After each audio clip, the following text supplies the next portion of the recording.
Os damos la bienvenida a Igualate, la serie de videopodcast de Luz Conocimiento. En el episodio de hoy hablaremos de conciliación y corresponsabilidad.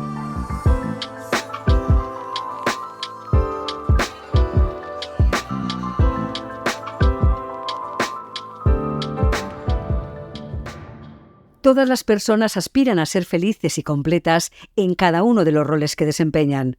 No es algo reservado a las madres, ni a las mujeres, tampoco a los padres o a los hombres. Es una necesidad de toda persona, aunque cada uno, por su edad, género, estado civil o profesión, lo tiene más o menos difícil. En este videopodcast hablaremos sobre conciliación y corresponsabilidad, de la mano de Nerea Cillán y Alba Mora, agentes de igualdad en Luz Conocimiento, y con Ana Pérez, responsable de nuevos proyectos. Hola, soy Nerea, agente de igualdad de la Fundación Luz Casanova, y en el episodio de hoy estoy con mi compañera Alba Mora y Ana Pérez para hablar de un tema tan importante como es la conciliación. ¿Vale? La conciliación en el tema laboral es muy importante, pero a veces nos olvida hablar de ello. ¿Qué opináis? Bueno, hola, ante todo. En nuestra opinión, la conciliación de vida laboral y personal todavía no está 100% conseguida, ni muchísimo menos para todo el mundo. Y por poneros algunos de los ejemplos de el por qué no se ha conseguido. Pues porque hay personas con jornadas interminables, con jornadas de trabajo en fines de semana, en horario nocturno o partido, o tienen que inmigrar, permisos muy cortos, dificultades también a la hora de combinarlo con una lactancia, la discriminación laboral, poder sufrir moving, despidos antes o después de ser madre, problemas para acogerse a una reducción de jornada, tener personas mayores a nuestro cargo, familiares hospitalizados o proyectos que puedan surgir con la necesidad de conciliar. En realidad, si lo pensamos bien, pues la conciliación empieza por uno mismo, el autocuidado que tengas hacia ti y hacia los tuyos. Pequeños cambios individuales logran grandes revoluciones sociales. Claro, pero si tu empresa no te deja conciliar, es algo complicado, ¿no? Pues por lo menos en el mundo de las entidades sociales creo que hay que ser muy consciente de la carga que tienen los equipos y que al final una manera de cuidarles es incorporar la perspectiva de género y hacer e implementar los planes de igualdad con esas medidas de conciliación. Vale, ¿y por qué creéis que es importante o necesaria trasladar la conciliación al ámbito laboral? Hombre, pues una de las causas del por qué es muy importante, hablando sobre todo del ámbito familiar, es que tenemos un desajuste entre el horario laboral y el horario escolar, en caso de contar con menores en la familia. O, por ejemplo, la falta de escuelas infantiles o colegios con unos horarios y unos precios que sean razonables, según sea la edad de nuestros hijos o hijas. Pero, por otro lado, los problemas tienen también su origen, sobre todo en las condiciones laborales y, sobre todo, en la jornada de trabajo, una vez más. Y ya no solo por las largas jornadas laborales, sino también por cómo están distribuidas. Hay veces que las personas pues llegan a casa pues cuando los peques ya se han duchado, cenado, y hablamos a lo mejor de muchos hombres, pero también a algunas mujeres también les pasa. Y luego además algunas de esas jornadas como que tienen horarios de comer muy largos, entonces hacen que llegues a casa muy tarde. Todo eso pues afecta. De hecho, cuando analizamos la problemática de conciliación entre vida familiar y vida laboral, se observa que el hecho de que muchas empresas no implanten políticas o medidas a favor de esta conciliación se basa, sobre todo, en prejuicios, en dinámicas erróneas con los equipos de trabajo y muchas veces no se tienen en cuenta los beneficios que provoca en las personas. ¿Qué creéis? Yo pienso personalmente que esto puede aportar muchas ventajas. Sí, de hecho, una de ellas, y una que no nos podemos olvidar, es la motivación que sienten los empleados y las empleadas en su puesto de trabajo. Y que con estas medidas tendríamos captación y retención de talento. Sí, también porque la reducción de costes derivados de una menor rotación del personal, porque la gente no se va, porque precisamente está feliz en su puesto de trabajo. Y también con esto se consigue un menor número de bajas por enfermedad. Sí, y imagínate también esa parte de reducción de costes que llevaría a la productividad, gente motivada haciendo su trabajo pues mucho más productivo. Vale, pues una vez que tenemos claras todas las ventajas que nos podría aportar, vamos al lío. ¿Me podríais dar algún ejemplo de prácticas, estrategias concretas? Por ejemplo, algunos referidos a los permisos de paternidad. Pues uno de los ejemplos más claros de buenas prácticas que tenemos recientemente es el permiso de matrimonio.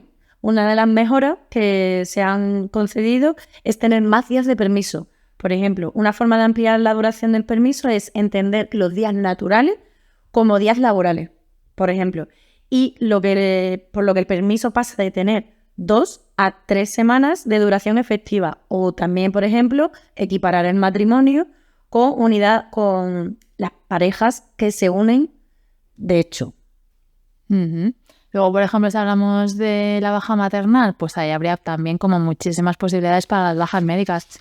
Algunas empresas incluso lo que hacen es acordar con la trabajadora más tiempo de baja que el que dice la ley, pero pagándoles por ese tiempo, por ejemplo. Vale, sí, así es. Y también una cosa que es muy importante es el permiso de lactancia, que son hasta ahora 2 medias horas al día de descanso o reducir en media hora la jornada laboral hasta los 9 meses solamente. Esta reducción se puede ampliar fácilmente hasta el año, permitiendo además reducir la jornada laboral en 1 hora en lugar de media hora, como acabamos de explicar. Pues es muy frecuente que la productividad en trabajadoras que están dando el pecho a sus bebés pues se vea afectada. Sí, por ejemplo, en los permisos de enfermedad o de accidente grave, que ahora mismo tiene como unos días contados y de ahí no te pasas, algunas entidades lo que hacen es abrir ese periodo, dar 1 día o 2 más a ese periodo e incluso meter algún tipo de enfermedad que no sean las consideradas graves estrictamente según el catálogo, sino pues alguna pues contagiosa o de algún otro tipo. Vale, veo que podemos tomar nota, recoger unos cuantos ejemplos y, por ejemplo, medidas relacionadas con los horarios, las jornadas laborales. ¿Qué me contáis? Bueno, pues tenemos la flexibilidad horaria, que simplemente se refiere a la posibilidad de disponer de un margen horario de entrada en el trabajo. Por ejemplo, si tu horario oficial es a las 9, ¿no? Pues poder entrar a las 9:30, tener esa media hora ahí de flexibilidad. También el tiempo para comer y también, consecuentemente, la hora de salida. La flexibilidad supone que estos márgenes a la hora de entrada y salida se compensen tanto a la hora de entrada o a la hora de salida, bien en el mismo día o en un periodo semanal. También tenemos el banco de horas, que puede servir para que la gente tenga su esfera privada un poco recogida en esas horas y luego las puedan devolver en otro momento cuando lo vean necesario. Sí, por ejemplo, el cierre de la actividad laboral en el centro de trabajo a una hora determinada se conoce como luces apagadas, que no sé si habéis escuchado alguna vez este término. Es una medida encaminada a corregir las largas jornadas de trabajo y que además suelen ser poco productivos.